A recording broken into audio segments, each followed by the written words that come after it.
In fact, but I want to just talk about what the theory, what does it mean in terms of a theory? Why is this a theory? So first of all, it does address an important issue, right? I mean, it's not just, oh gee, we're going to come up with a theory for explaining, you know, some very tiny detail. This is attempting to address what I think, I mean, I can be corrected, but I think is an important issue recognized by everybody in the field. So it's a valid thing to be doing. It's built upon some things that are measurable features, and it makes specific predictions. It's not just a concept, it's not just a mechanism, but it tells you how to proceed. It tells you what measurements you can make that will then allow you to correlate those measurements with what you see in terms of actual metastases. The theory might be wrong. Because it makes predictions, it actually can be wrong, it can be insufficient. I think, you know, one way in which it's insufficient is we've heard extensive discussion over the last few hours about how one of the key characteristics of cancer is its heterogeneity. This model makes no, it has no mechanism, it has no discussion at all about what possible role heterogeneity would take place in the tissue. So the theory itself probably is insufficient. It could be wrong, it might not make any sense, but nonetheless it does at least point the way to move forward.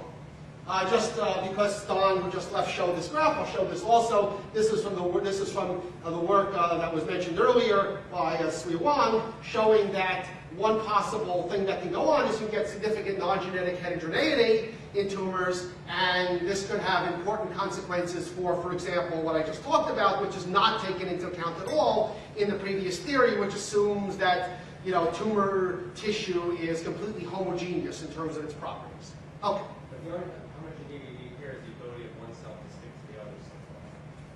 For the other, for the nucleation. For nucleation. Right. Yeah. So you're just heterogeneous and they stick, but we learned before that different clones will stick. Yeah. So the heterogeneity there might be, you know, just you get different numbers for different clones, but then you have to ask, how would you correlate that to a measure you can make on a macroscopic tumor? And the macroscopic tumor is made up of all those clones. So that's what I mean by might be not sufficient. But okay. Okay. Moving on, topic 2, just in my survey here. So, you know, if you go and look up, you know, the standard references, you know, this is one on, you know, let's say in this case colon cancer, you discover what I guess someone already calls sort of linear progression theory of how cancers work. Cancers, you know, need all these different things to happen with this sort of nice pictorial representation, the infinity sign. Turning on telomerases, and the cross somehow means evading apoptosis. I didn't really understand that. Anyway, so the tumor has to sort of pick up all these mutations in order to become invasive and eventually metastatic. And this is a more specific realization of this picture for colon cancer, taken from a paper in PNAS 2008. And the idea is that as a function of time, you get this progression, that the progression involves mostly genetic changes, and you go from original adenomas, then eventually you turn off various genes, you turn off various tumor suppressors, you turn on other things, you go to early carcinomas, eventually you get to advanced carcinomas, and eventually you get to metastatic competent cells. And one of the interesting things about this paper, which again may or may not be right, but I think it's it does put forth, based on the data that they measure, an important conceptual idea. Their idea is that the genetic change to metastatic capability, going from this invasive state to the metastatic state, actually does not require extensive genetic changes. And they argue it might not require any at all, or it might be relatively minor, and they do this based on sequence analysis, trying to understand, comparing the sequence of the advanced carcinomas with the original adenomas and to the different metastases that they can get by sequencing different lesions in different patients' bodies, and this is what they conclude.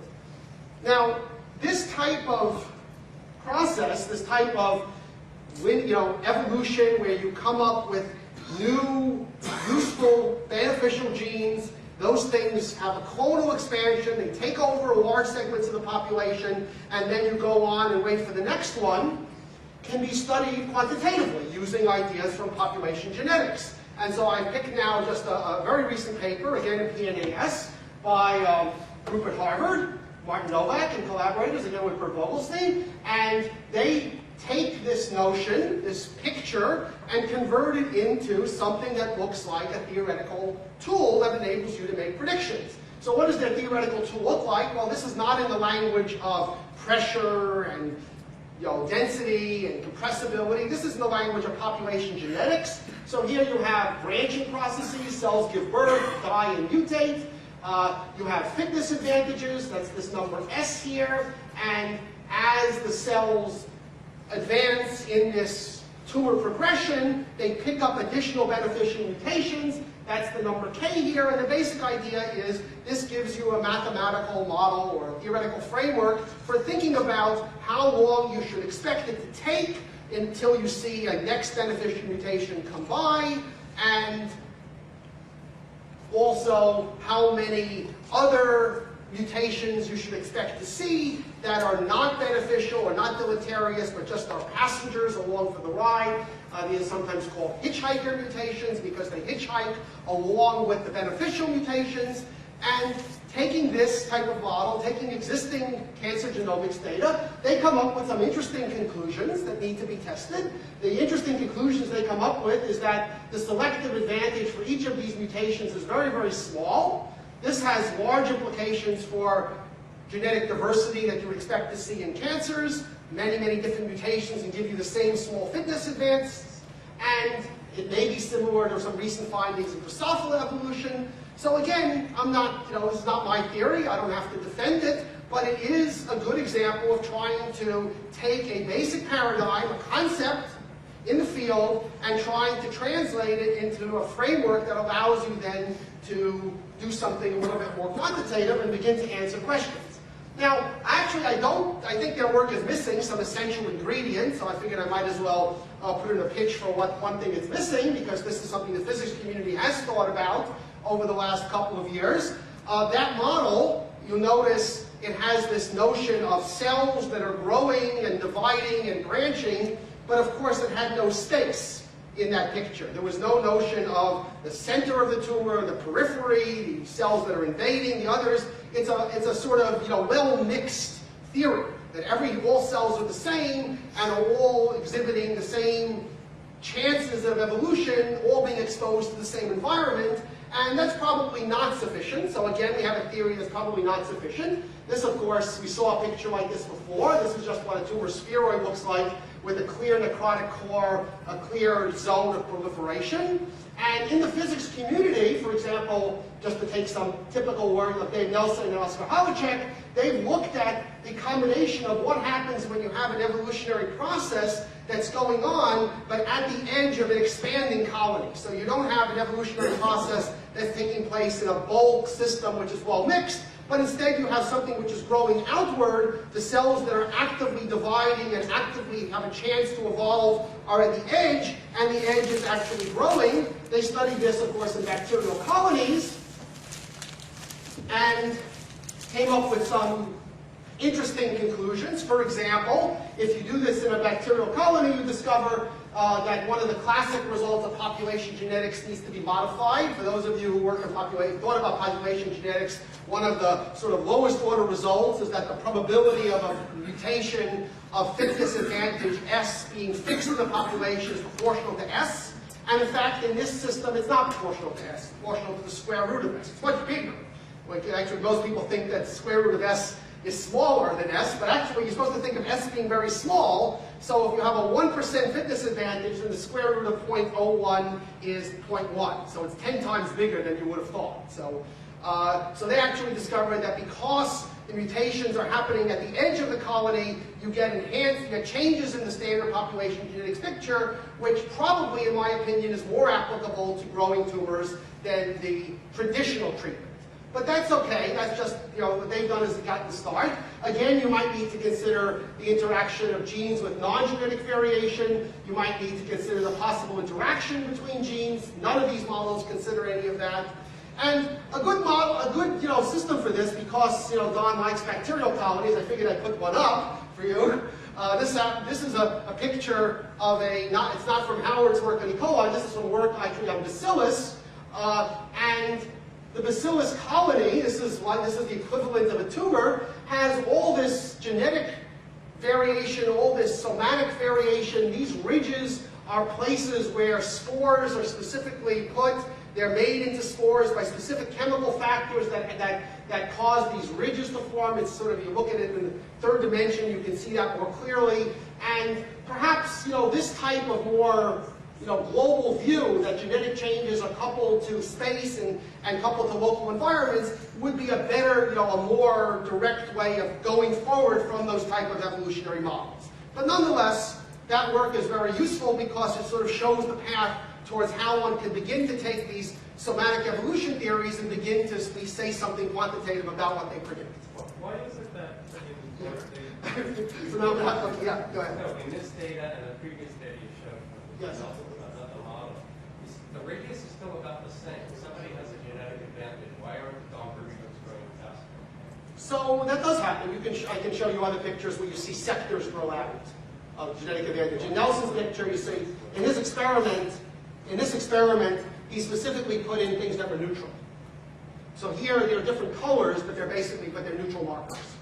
So this is an example of neutral segregation rather than beneficial taking over. Is it relevant that some of these mutations die out, as you see in the data, or? Oh, well, yeah, they do die out. I mean, it's a stochastic process. So things come in and then they die out. And the question in population genetics is, what's the probability that a new mutation will not die out? And the answer for beneficial mutations changes if you do this problem versus when you do the standard population genetics models. Okay, last part. Cancer cells on the move. So this is the other part that we heard about.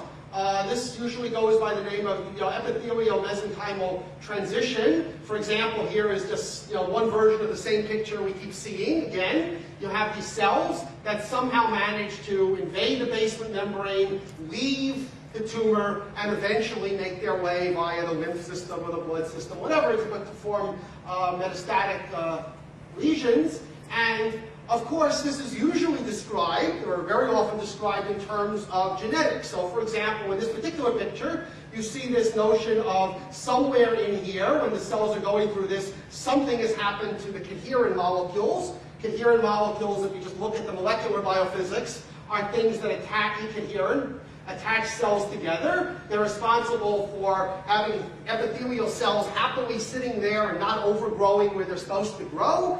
And if you believe that cancer cells change their genetic expression or have defects in things like ecoherence, you can begin to explain how they undergo transitions. The problem with the purely genetics point of view is that it ignores the fact that really genetics is not an isolated system. It's not that each cell is undergoing its own genetic exploration, and every once in a while, gee, it decides I'm going to, turn off ecoherence. Cells are, their genetics, their gene expression, even what selection of mutants come along, are in fact can be controlled by signaling and by mechanical effects. And we already heard about that in examples where you can change the strength of the extracellular matrix and induce different behavior. Here is an example from glioma, from a paper published last year, where you take substrates of different stiffness, same genetics, same number of whatever, this is single cells.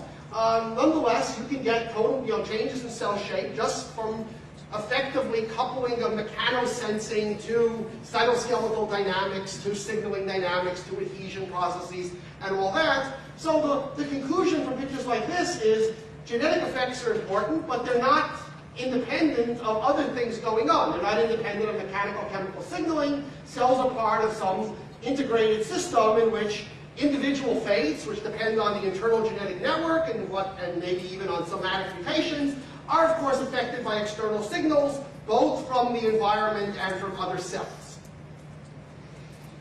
Now, cells move not only independently, which is the traditional, at least in my reading, the traditional statement about the epithelial mesenchymal transition is that the cells break free and all of a sudden start moving on their own.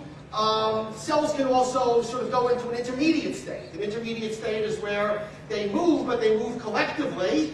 This is from a paper by Dave Waits, where cells spread collectively, and this is, of course, originally discussed perhaps most clearly in wound healing, but of course also has a role in cancer invasion. This is a case where the cell is not breaking off on